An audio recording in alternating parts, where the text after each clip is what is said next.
Wrath of Man is a story of revenge based around the cash truck business in Los Angeles.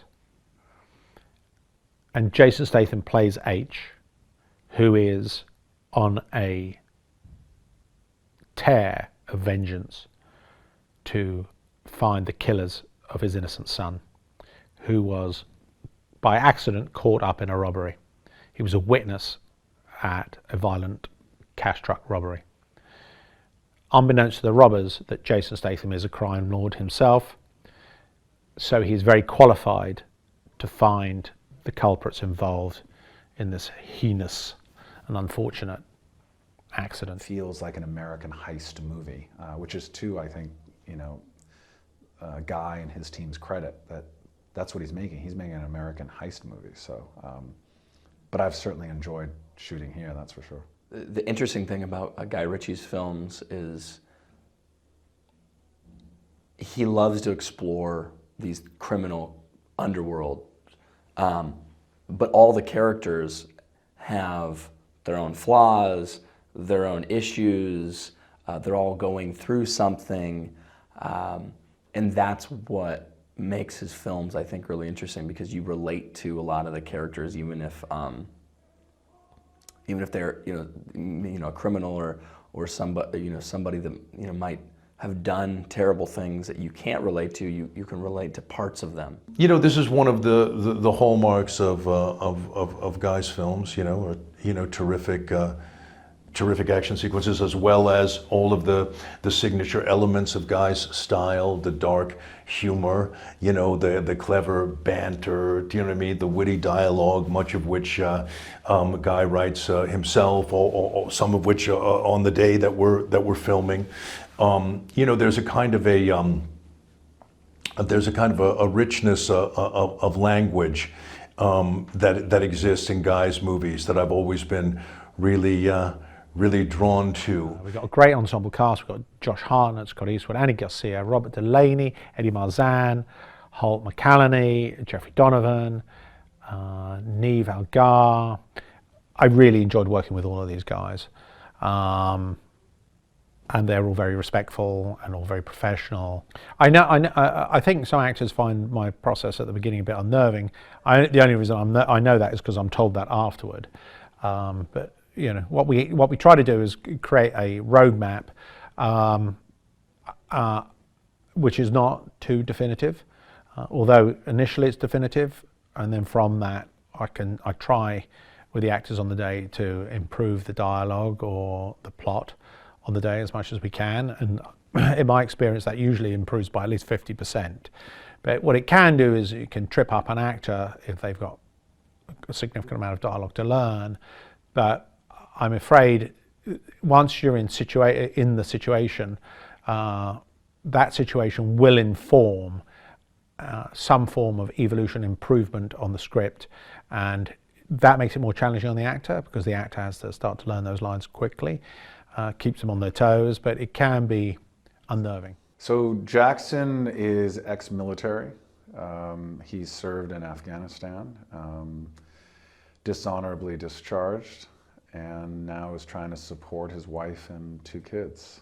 A bad break in Afghanistan caused him to be discharged dishonorably, which means he's pretty much a felon and he can't make a living. And so he has to make ends meet any way he can, and he's a highly skilled soldier. So there's not a lot of jobs for soldiers without weapons. So he comes up with an idea to start handing over cash trucks.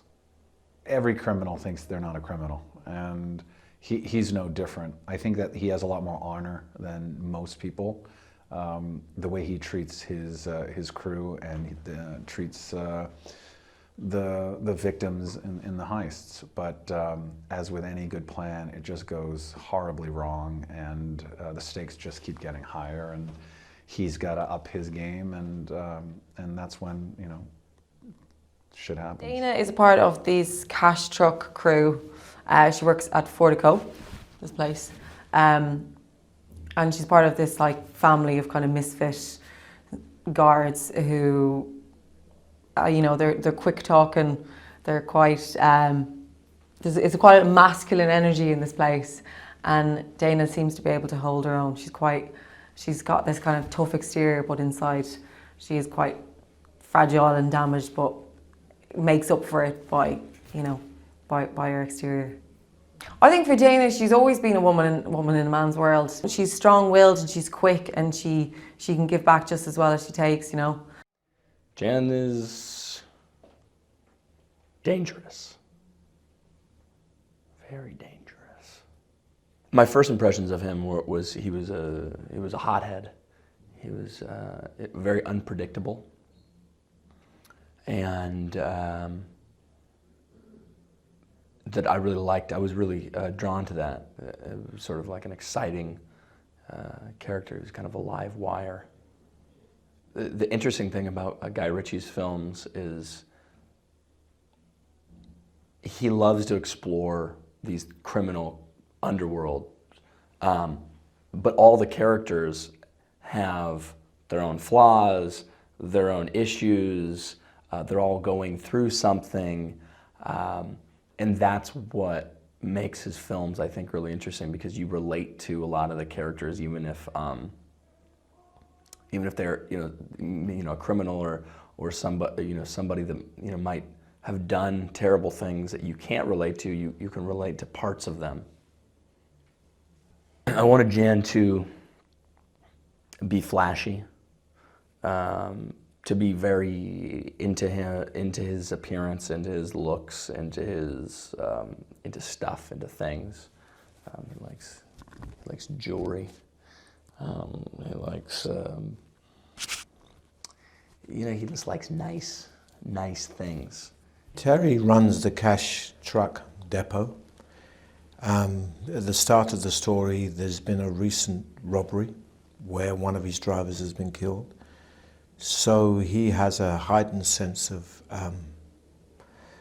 security and fear about losing another one of his drivers. And he has a kind of, Jason's character, H, comes into the depot and at first seems very efficient and very calm, but Terry's very aware of the fact that there's something not quite right. He's an employee of the Fortico security company, and he's a cash truck driver / messenger, and he's a sort of wannabe antagonist toward Jason's character H, but he's someone who maybe is a little too comedic in value to be actually taken seriously. My idea of Dave is that he wanted to be in the military, but wasn't able to be in the military for a multitude of reasons, probably mostly his temperament. And then he moved out to Los Angeles to be an actor, and he found himself not being very good at that either. And then he thought he could employ both of those sort of mentalities in a job like this, where he gets to pretend he's like really tough and he gets to, like butch it up, but really he's a kid who grew up without a father, who just wants to prove himself to everyone around. He's very close to his mommy, and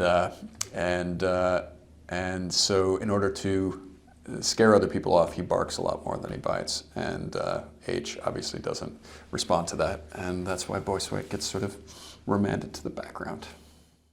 Bullet is a former soldier who is now retired from the military and is working for an armored car company. And he's generally a kind of extroverted and gregarious kind of a guy, but he's dissatisfied with his life and his prospects since leaving the military. And this has led him into criminality.